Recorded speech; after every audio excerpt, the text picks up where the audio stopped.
Welcome back, everyone. Ladies, do you feel like you have to push yourself to achieve success? Well, that seems to be the message drilled into our heads, right? Work harder, you'll go farther.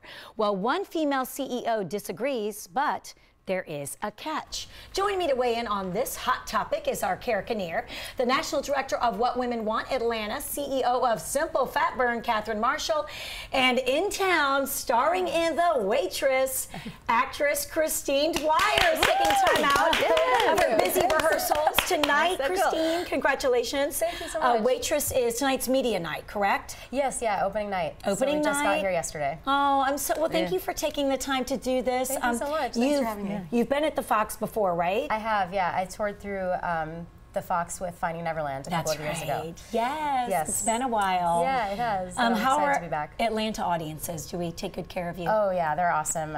Very, very vocal and ready to laugh, and are always on the journey with you. So we're excited to be back. Awesome. And for anyone not familiar with The Waitress, just kind of give us a quick synopsis. Sure. Waitress was written by Jesse Nelson and Sarah Bareilles, directed by Diane Paulus, and it was based on the movie with Kerry Russell about a woman who's waiting tables and finds out that she's pregnant. She's in an unhappy marriage, and it's basically about how she overcomes those struggles with the help of her friends and her coworkers. Yeah. It's a beautiful story with so much heart. It really is. It truly is one of those things that has something for everybody. It will make you laugh uncontrollably, and it will make you cry uncontrollably in a really beautiful way. Oh, good. Well, we can't wait, and it's running through the weekend, right? Yes. Okay, perfect. Of course, fabulous Fox Theater. If you want more information, check it out, get tickets, and all that good stuff. But in the meantime, we're just happy you're here. And perhaps that this actress, or this particular character, I should say, I wonder how she would have felt about this, because basically this CEO wrote an article in Forbes magazine saying women should just stop working harder. She says it's our natural instinct as women to want to work hard, be everything to everyone. However, I also believe society has led us to believe that we do have to prove ourselves and work harder than anyone else to get the credibility and acknowledgement that we deserve. So let's talk about it. Ladies, do you feel this pressure, Cara? Sure. I mean, I think some of it is self-imposed, but it's also from outside sources too. But I think I mean, in every industry, you want to do your best, and I mean, it's also human nature to feel like some sort of competitiveness. Yeah. So I'm not sure. I don't know, because it would be hard to tell unless we stripped everything away and saw what we would have been like without any outside influences, which is impossible to do. It's impossible, so, yeah, so exactly. I don't know, you know, but I've always definitely felt that. Yeah. How about you, Christine? Oh, yes. Tough business. Oh, it's a really tough business, especially for women to be seen. There aren't as many opportunities. The pay rate is different. I mean, there's all sorts of things that you feel like you have to force people to see you. And I do agree in some ways that, you know, taking some of that pressure off of yourself is only going to help further you, because once you stop worrying so much about being seen by other people and you see yourself, then your more true self can actually emerge. Yeah, emerge to, and you can bring yourself to your work, which is ultimately going to make your work better and probably seen with a larger scope because it's more honest. Right. So I think that that's a great perspective. Yeah, I think that there's things that you can kind of take from working harder and also taking a step back and allowing yourself to relax. Yes. It's all about balance. And Catherine, I mean, you're a badass boss, part of my French. And you really have always been somebody that's kind of been a leader in what you're doing. Do you feel the pressure? Have you felt it throughout the years as your own CEO? Yeah, throughout the years, absolutely. I think as women, I hear it in my clients. I hear it across the board. We wear so many hats. We have so many roles and responsibilities as leaders, both in the home and in the workplace. Yes. And we're the ones who catch the ball before it drops. And it goes and goes and goes. So over the years, I have definitely felt the pressure, have definitely overextended myself and worked myself into the ground at times. Yeah, and that's kind of, I think, what the basis of this article is that the solution is simply to work smarter. Now that goes for men or women or anyone, I think.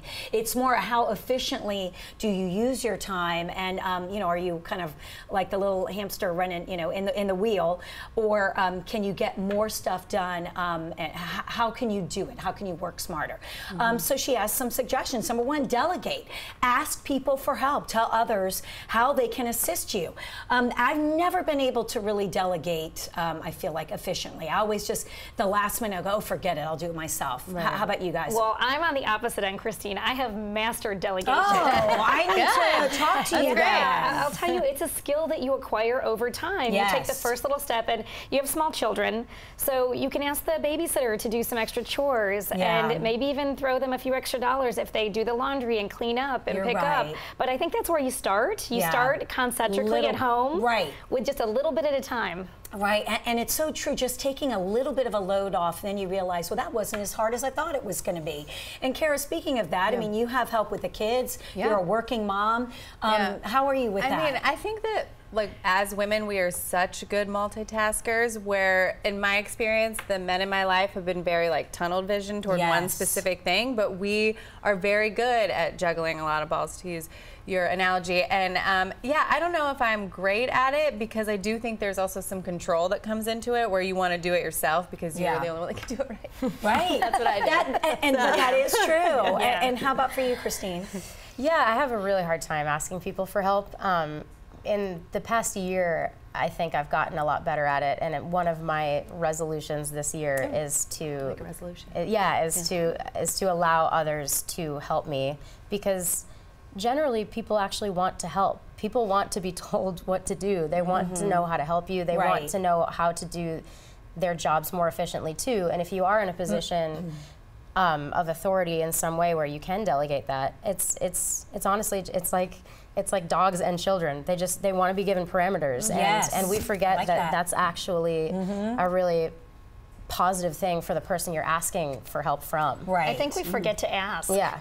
Definitely. Yes, that is true. Sometimes we Definitely. just simply forget because we've sort of, again, taken it on. Like, I think I could just do that better myself, but you have to, I feel like.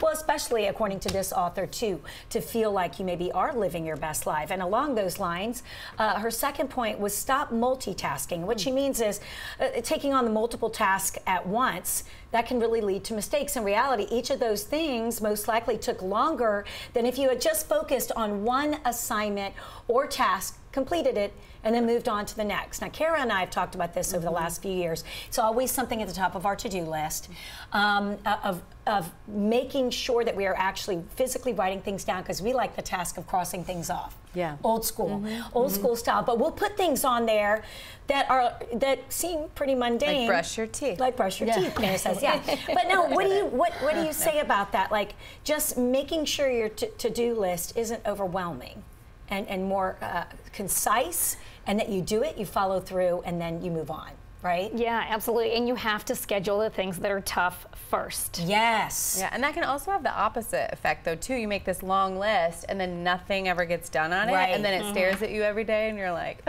now, and then you just throw it away. Now wait, because she said do the toughest things first, but we've talked about doing the easiest things first, because then you feel a sense of accomplishment. That could work too for some people, but I think the key is to schedule it, because there's a big difference between what's on the to-do list and what actually lands in your planner, because let's face it, there's a lot going on in life, in work and business. So if you don't put it physically in the schedule, it will just scroll to the next day. Yes, right. It's so true. How about Christine? How are you? Because you're on the road a lot.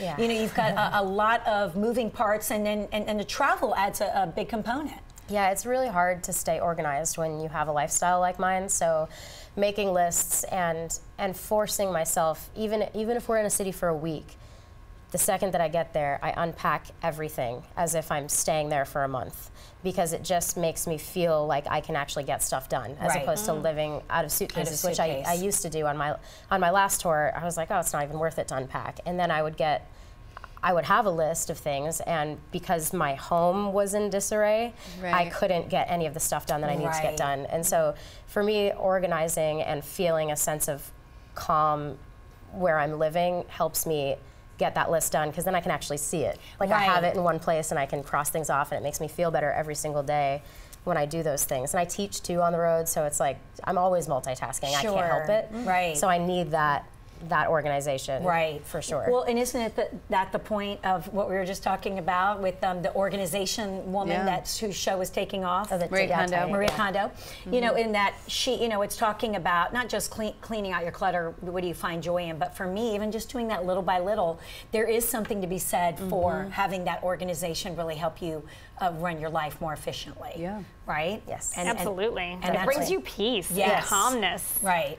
Yes. I still, even I was telling Kara, I'm just trying to do little by little, even 5 minutes, one section of your closet or one cabinet. Think about that in your kitchen. Don't look at it. It can be so overwhelming. Do one little thing, and how good will that feel at the end of a week? Right. If you just spent 5 minutes a day. And I think there's so many things in our life that are out of our control, and so the things that you can control, like being organized, really helps gives you a sense of peace because you're like, I got that. Right, right. And we took a poll. We took a poll online. I forgot about it. Our Atlanta and Company Facebook page. Please weigh in. Do you feel like you push yourself too hard? Yes, I go all out and often, or no, I keep a balance, and I'm so happy to see. Look at our viewers. Yes, 86% of you are with Larry David there doing his tree pose, all content, and look at him, he's keeping that balance. That was amazing. It was like me and my heels at the top of the show, trying to just keep it all with my little Bosu ball.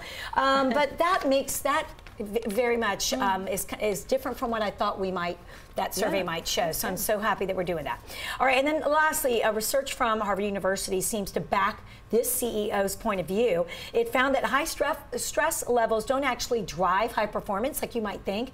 Scientists have found that humans experience peak motivation while working on tasks that are right on the edge of their current abilities. Not too hard, not too easy, just right.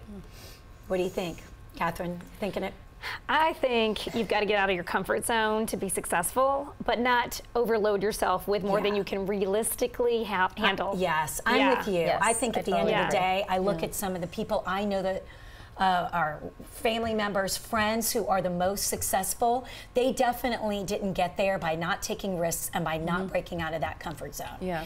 You know, I mean, Jim was talking about doing something and taking some extra tests, and I was so proud. He was like, I don't know, I'm like, yes, the fact that you are even giving this some thought, and I was like, I love it. What a great thing to do.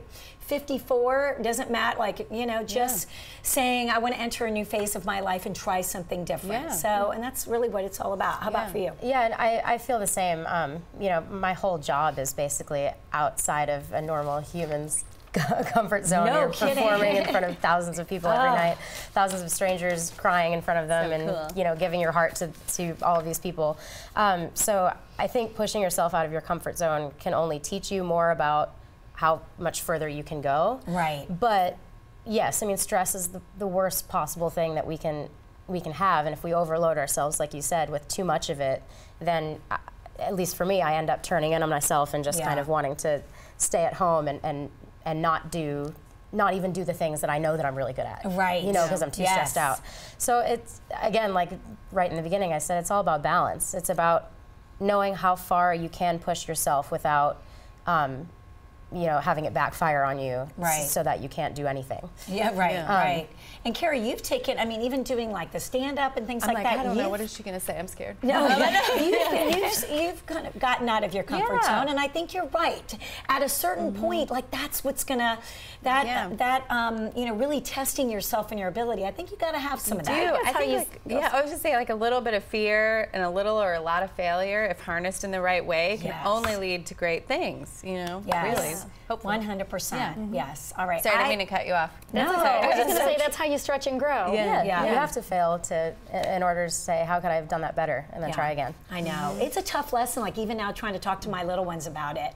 You know, like when they didn't get on a certain team or make student go, you're like, don't worry, you're going to learn from this. It feels bad now, but, and they're like, no, but it feels bad now. Right? Yeah, it's a tough lesson, but you're absolutely right. But I have been so happy to, knowing you were going to come on such a big day. And once again, make sure everybody knows Waitress runs through Sunday, right? Yes, through Sunday. We have 8 shows. one tonight, one Wednesday, one Thursday, one Friday, 2 Saturday, 2 Sunday. So please come and see us. Excellent. Just a slow and easy weekend. Just slow and easy. And Catherine, thank you so much, as always, for being here. And Kara, you know, love you. See you every day. All right, so someone who is always good at punching himself, I almost said, out of his comfort zone is our digital producer, Trent Gilbreth.